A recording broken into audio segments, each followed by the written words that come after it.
जंगल में सारे पंछी दिवाली की तैयारी कर रहे थे।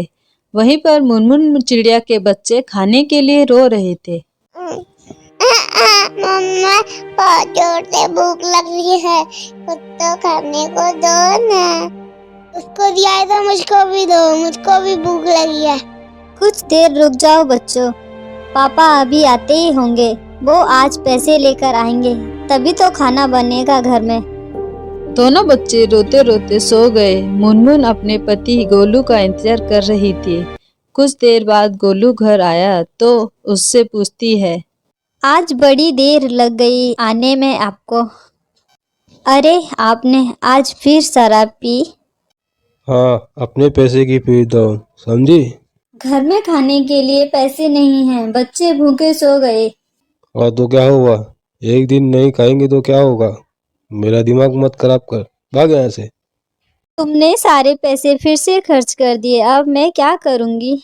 उसकी बातें सुनकर गोलू को गुस्सा आ जाता है और वो उसे पीटने लगता है और शराब की बोतल निकालकर पीकर वहीं गिर जाता है।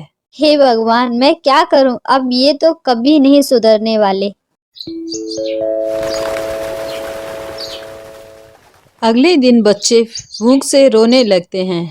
गोलू की नींद खुल जाती है। क्या हुआ बच्चे, तुम लोग रो क्यों रहे हो? हमेशा की तरह आप तो भूल गए, उन्होंने रात से कुछ खाया नहीं है। तुम्हारे जैसे चिड़े से शादी करके मेरी तो जिंदगी खराब हो गई। मैं यहाँ से जा रही हूँ और कभी भी यहाँ नहीं आऊँगी। मुझे माफ़ कर दो मुनमुन, आज के बाद ऐसा कभी नहीं करूँगा। मुझे माफ़ कर दो प्लीज़। मैं अभी जाकर बच्चों के लिए खाना लेकर आता हूँ। गोलू अपने दोस्त कालू कौवे के पास चला जाता है। यार कालू, मेरे बच्चे भूखे हैं, कुछ तो मेरी मदद कर दे। मुझे पता है मैंने पहले भी तुझसे लिया है, लेकिन मैं सारे पैसे दे दूंगा, बस आज की बार मेरी मदद कर दे। गोलू, हर बार तुम यही बात बोलते हो। जब तुम्हारे पास पैसे होते तुम अपने दोस्तों के साथ होते हो, मुझे कहाँ याद करते हो। अभी भी सुधर जाओ दोस्त। अब तुम भी मुझे सुनाओगे क्या यार? मदद कर देना प्लीज़। कालू उसे पैसे दे देता है और वो घर जाकर अपने बच्चों के लिए खाना लेकर आता है। ऐसे ही कुछ दिन बीत गए। गोलू रोज काम पर जाता था और जिस दिन उसे पैसा मिलता था वो अपने दोस्तों के साथ मिलकर शराब पीता था और सारे पैसे खर्च कर देता था। घर का गुजारा बड़ी मुश्किल से चल रहा था। कुछ दिनों बाद दिवाली का त्योहार था। सुनो, देखो, कुछ ही दिनों में दिवाली का त्योहार है। मैं तुम्हारे हाथ जोड़ती हूँ, इस बार कोई हरकत मत करना। बच्चे बड़ी आस लगाकर बैठे हैं। तुम चिंता मत करो, मैं इस बार ऐसा नहीं करूँगा। वैसे भी मेरा और वो चील का झगड़ा हो गया है, अब से मैं उनके साथ नहीं जाऊँगा कभी भी। कुछ दिनों बाद गोलू को पैसे मिले। गोलू चुपचाप अपने घर के लिए जा रहा था कि अचानक उसका चील दोस्त उसे मिल जाता है। भाई गोलू, रुको जरा। मुझे तुमसे कोई बात नहीं करनी। देखो, मुझे देरी हो रही है, मुझे घर जाना है। मेरे बच्चे मेरे इंतज़ार कर रहे हैं। चले जाना भाई, लेकिन चलो एक एक पैक तो हो जाए। नहीं, मेरे पास पैसे नहीं है। क्या भाई, अभी तक उस दिन की बात पर गुस्सा है क्या? मुझसे गलती हो गई भाई, जाने दो। चलो देखो मैं क्या लेकर आया हूँ। एक एक पैक पीते हैं और फिर तुम घर चले जाना। गोलू उसे मना नहीं कर पाया और वही हुआ जो हमेशा होता था। एक एक करके उसके सारे दोस्त आए। उसने सारे पैसे खर्च कर दिए और यहाँ घर पर बच्चे अपने पापा का इंतजार कर रहे थे। मम्मा, मम्मा, पापा कब आएंगे? मुझे बहुत सारे पटाखे लेने हैं। उसे दिलवाए तो मुझे भी चाहिए। बताओ ना पापा कभी आएंगे?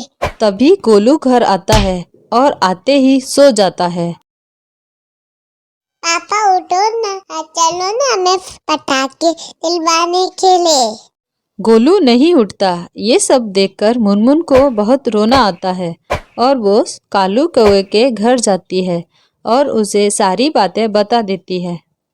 बहन देखो, मैं तो हमेशा गोलू की मदद करता हूँ, लेकिन वो कभी मेरी बात नहीं मानता। मैं क्या करूँ? कालू मुनमुन को पटाखे दे देता है और बोलता है, ये मेरी तरफ से बच्चों के लिए है, ये उन्हें दे देना।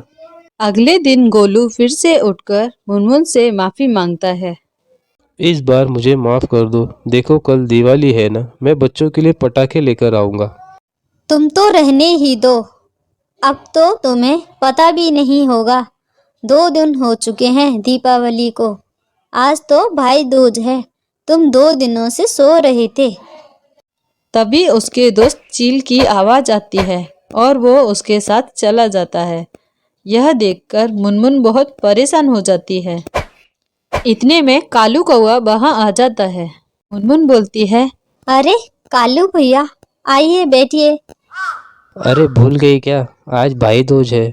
याद तो है कालू भैया, लेकिन ऐसी गरीबी में क्या बस चलता है। भाई दूज में कालू कौवा उसे कुछ पैसे देता है।